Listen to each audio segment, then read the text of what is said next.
A billionaire arrives at a stop where a homeless woman is seated beside him, and what he utters next alters everything. The city is perpetually bustling, with vehicles weaving through intersections, their horns merging into the distant murmur of pedestrians.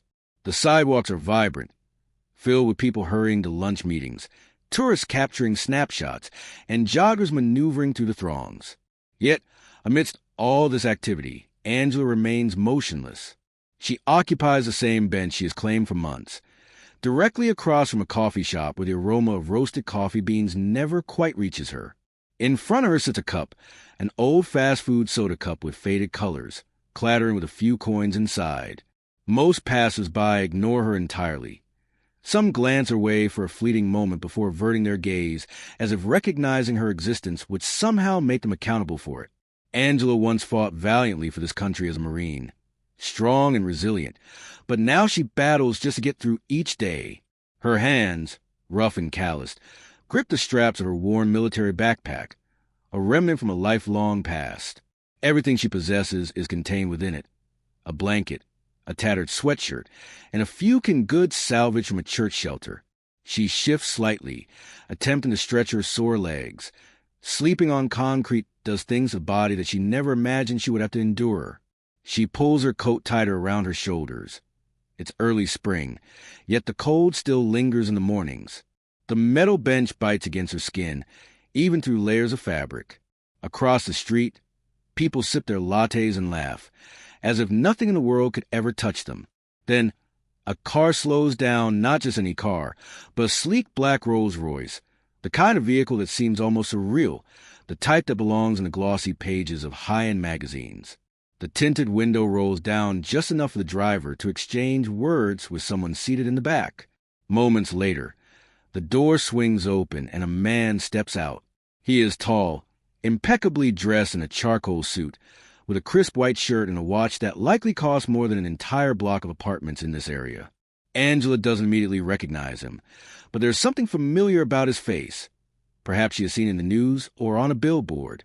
He's a billionaire, one of those men whose name carries significant weight, whose wealth can move mountains. Angela anticipates that he will glance at her like the others do, a fleeting moment of pity, a polite nod before he continues on his way. But to her surprise, he walks directly toward her. Angela tenses. She has encountered all types of people, some with good intentions, others without. Sometimes it's a lecture or a sermon about life choices, or a backhanded comment disguised as concern. She braces herself, but he remains silent at first, simply sitting down beside her, his hands resting on his knees. For a long moment, neither speaks. She glances at him, expecting him to begin discussing a new foundation or charity project that would use her as a photo opportunity. Instead, he turns slightly, looking at her, not just through her, but at her. "You were in the military," he states, his voice steady and matter-of-fact. Angela narrows her eyes. "What makes you say that?" He gestures toward her backpack. "That standard-issue military gear and the way you sit, straight back, shoulders squared, trained posture." She exhales sharply. Most people don't notice details like that. "Yeah." She finally mutters, "Marine Corps." He nods as if he already knew the answer. She doesn't inquire how he knew. Perhaps he is simply observant, or maybe he has encountered enough veterans to recognize the signs. Either way, it's been a long time since someone looked at her and saw more than just a homeless woman. Yet, something about this situation feels off. Men like him don't stop for people like her. They don't sit on cold metal benches when they have private jets awaiting them. So why is he here? More importantly, what does he want? Angela shifts slightly on the bench, her fingers tightening around the straps of her backpack. She's accustomed to people passing by, throwing her quick glances before disappearing into their lives. But this man, this billionaire, is different. He sits there, observing the city move as if he possesses all the time in the world. She exhales, turning her gaze forward. "Are you going to tell me why you're here, or are we just going to sit in silence?" The man leans back slightly, his hands clasped together. "I saw you," he replies simply. Angela scoffs. "Plenty of people see me. Most don't stop, and most don't know what they're looking at." He counters. "They see a woman on a bench. perhaps a cautionary tale. I see someone who has endured hell and emerged alive. She studies him now, really examining him. There's something deep in his eyes, something heavy, as if he bears a burden he doesn't discuss. He doesn't look at her with pity, and that's what disorients her the most. "Are you a veteran too?" she tests him. He shakes his head. "No, but my father was in the Army. He served 2 tours. He rarely spoke about it, but I witnessed what it did to him." He pauses. "And I saw what happened when he returned home." Angela's shoulders relax slightly. She doesn't want to admit it, but it feels easier talking to someone who understands, even if it's secondhand. Those who have never lived through it don't grasp what it's like to give everything for your country and then return to nothing. "You never mentioned your name," she observes, a small smirk tugging at the corner of his lips, as if he finds it amusing that she hasn't figured it out. "Elliot Baines." Her eyes widen slightly. Now she recognizes him. He's not just wealthy. He's one of those high-profile billionaires, the CEO of a massive tech company and a philanthropist. His every move is scrutinized by cameras and headlines. People either admire him or despise him, but either way, they know his name. She lets out a low chuckle. "What on earth is a guy like you doing sitting on a bench with someone like me?" Elliot doesn't flinch at her directness. "Perhaps I needed a reminder that money doesn't fix everything." Angela huffs. "Tell that to my empty stomach." He nods, as if he anticipated that response. "When was the last time you had a proper meal?" She shrugs. "I had a sandwich yesterday. Some guy handed it to me before I could even thank him. Before that," she trails off. Elliot presses his palms together. "Come with me. Let's get you something to eat." Angela shakes her head. "No offense, but I don't trust men in expensive suits offer me favors." "I understand," he replies, "but this isn't about a favor. It's about a conversation, one you might need more than you realize." She eyes him, weighing her options. The logical part urges her to refuse. She has been burned before by people pretending to care merely to soothe their own consciences. Yet, something about him makes her hesitate. He doesn't seem like he's here for a photo opportunity. He appears genuine. And, yes, she is hungry. "Fine," she mutters, grabbing her backpack.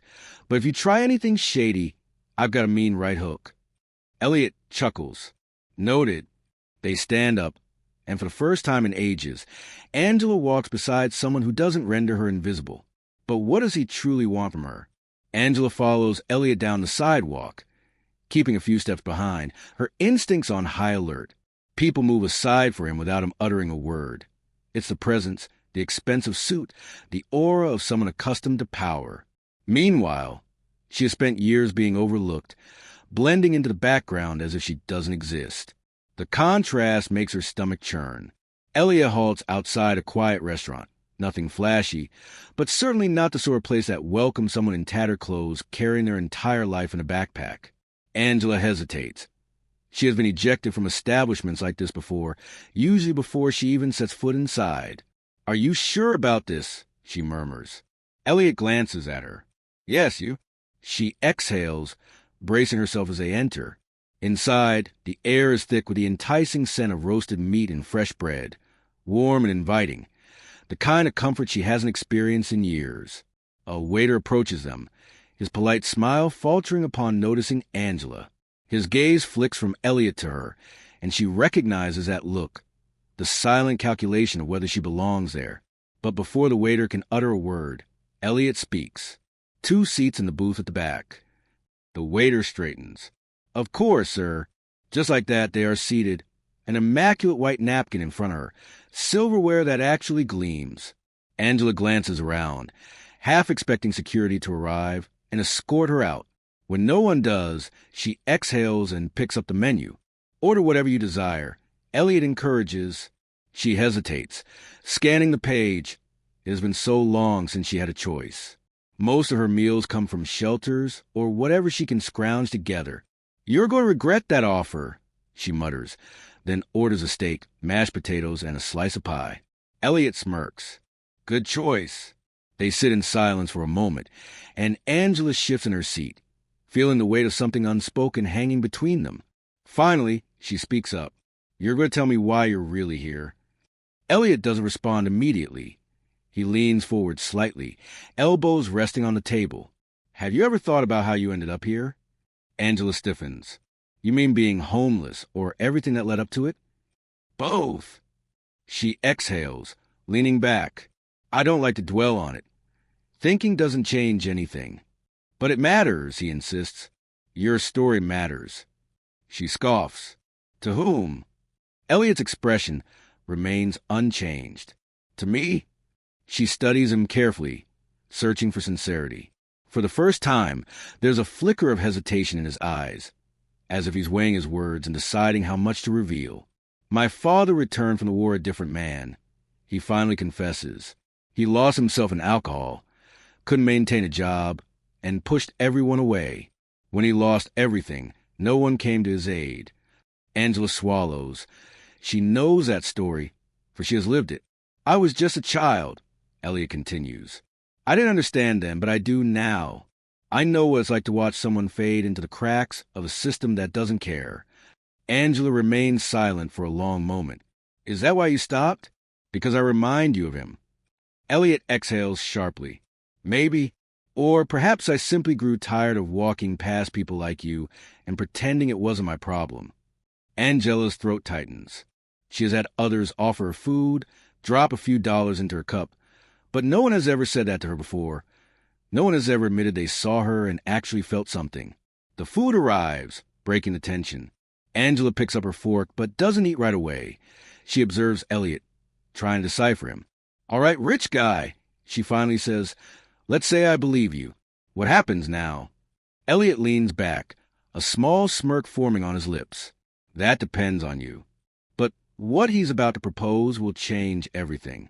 Angela chews slowly, allowing the warm food to settle in her stomach. It has been too long since she enjoyed a real meal, and she wants to savor it. Yet, Elliot's words linger in the air between them, heavy and unresolved.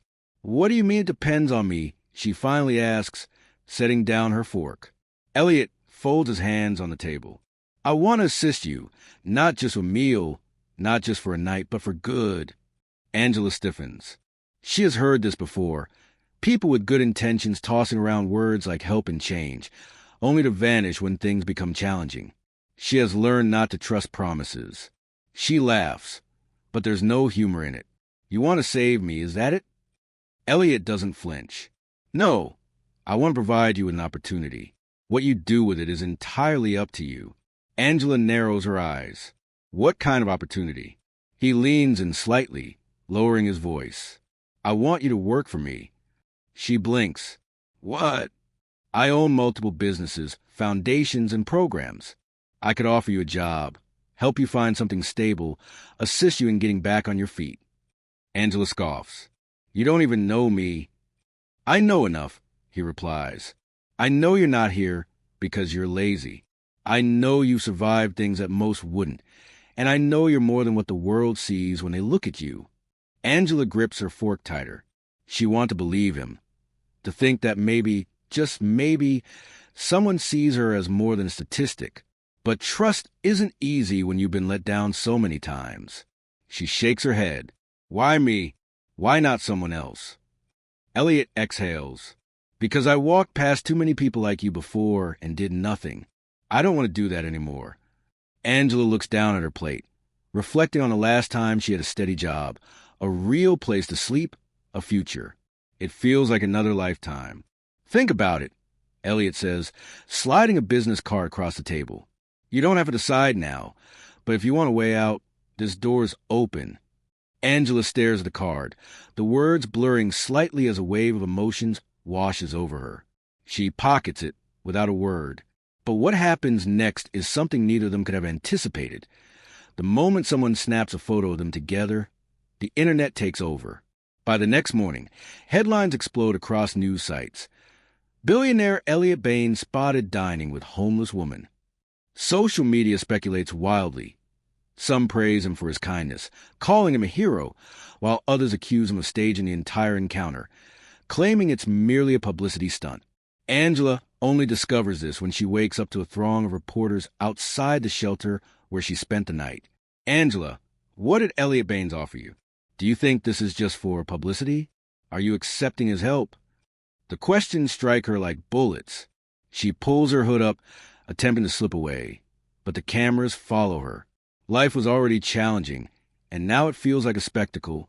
Later that day, she finds herself back on the bench where all of this began, gripping the business card tightly in her hands. She could toss it away and disappear again, or she could call the number. She observed the world around her, people still passing by, still not seeing her. But now they do. Is that truly a positive thing? Angela turns the business card over in her fingers, feeling the weight of the choice pressing down on her. The past few days have been a whirlwind. One moment she was just another invisible person on the street, and now the entire world seems to have an opinion about her. She despises it, the attention, the cameras, the speculation. She hasn't called the number yet. Something in her gut tells her there's more to this than what Elliot has revealed. And she's right. The next morning, she walks into a public library, using one of the computers to search for Elliot Baines. She already knew he was a billionaire, a public figure, but what she uncovers stops her cold. His father, Daniel Baines, served 2 tours of Iraq and died in a VA hospital 10 years ago. Angela grips the edge of the desk.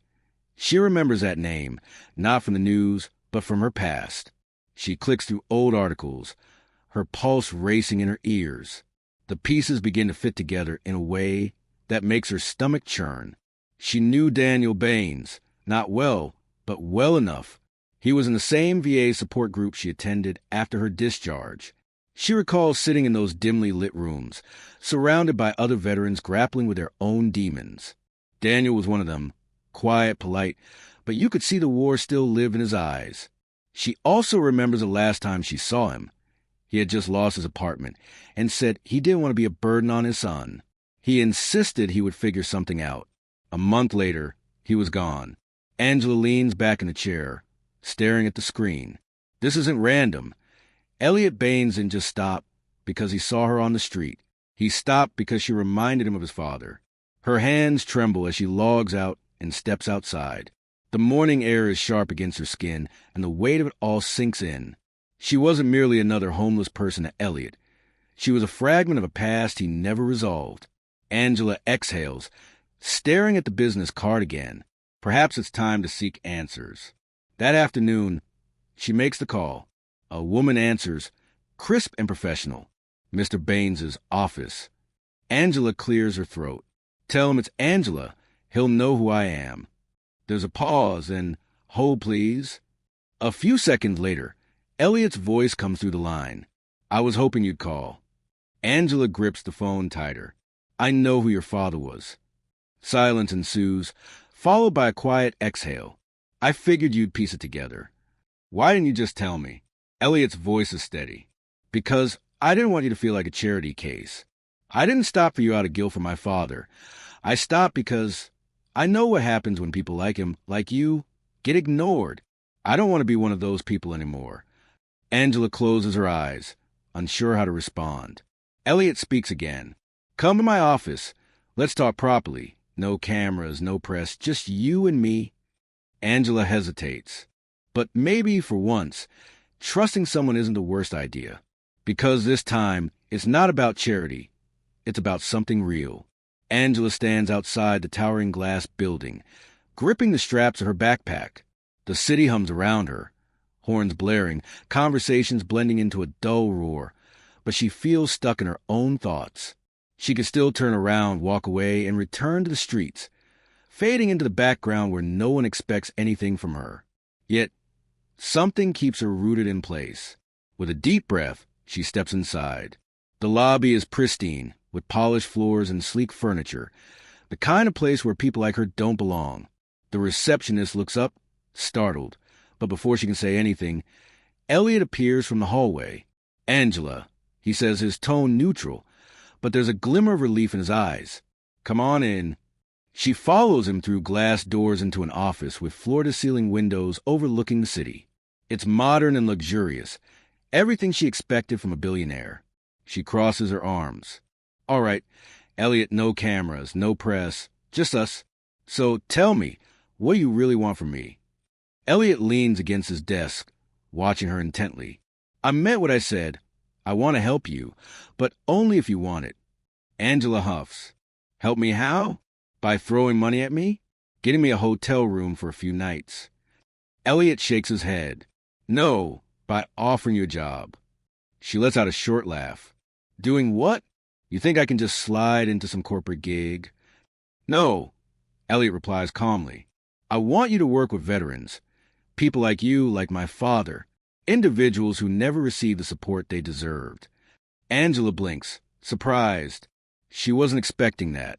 I'm funding a program, he continues, not just a shelter, real rehabilitation, job placement, counseling, long-term support. But I don't want to build something for veterans without veterans.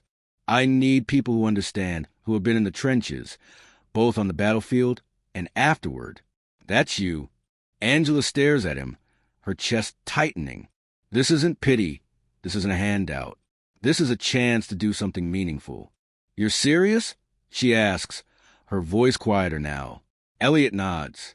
I wouldn't have stopped that day if I wasn't. Angela looks down, her thoughts racing. She has spent years being ignored, overlooked, passed by. Now, someone is offering her not just dignity, but a purpose. For the first time in a long time, she considers what it would mean to say yes. A month later, Angela walks through the doors of a newly renovated building in Austin, Texas. The sign out front reads, the Daniel Baines Veteran Support Center. She glances at Elliot, who stands beside her, watching the final touches being put in place. You actually named it after him? She asks. Elliot nods. He would have wanted this. Angela exhales, running a hand through her now-trimmed hair. She looks different. Clean clothes, a steady job, a place to stay. But more than that, she feels different. She surveys the staff, some social workers, some veterans like her, preparing for the first wave of individuals who will walk through these doors seeking a second chance. She thinks about the bench she used to sit on, the way the world passed her by, and now she's here, helping people like her. She turns to Elliot. You know, you could have just walked past me that day. Why didn't you? Elliot gives her a small smile. Because my father once told me that the only way you fail someone is by pretending not to see them. Angela lets that sink in for a moment. Then she steps forward, ready to greet the first veteran who walks through the doors. Because she sees them, just like someone finally saw her. Angela's story isn't unique. There are thousands of veterans on the streets, forgotten by the very country they served. But one moment of truly seeing someone can change everything. If this story moved you, consider helping veterans in need. Support local shelters, volunteer, or simply take a moment to acknowledge those who have been left behind. And if you believe in the power of second chances, hit that subscribe button, because everyone deserves to be seen.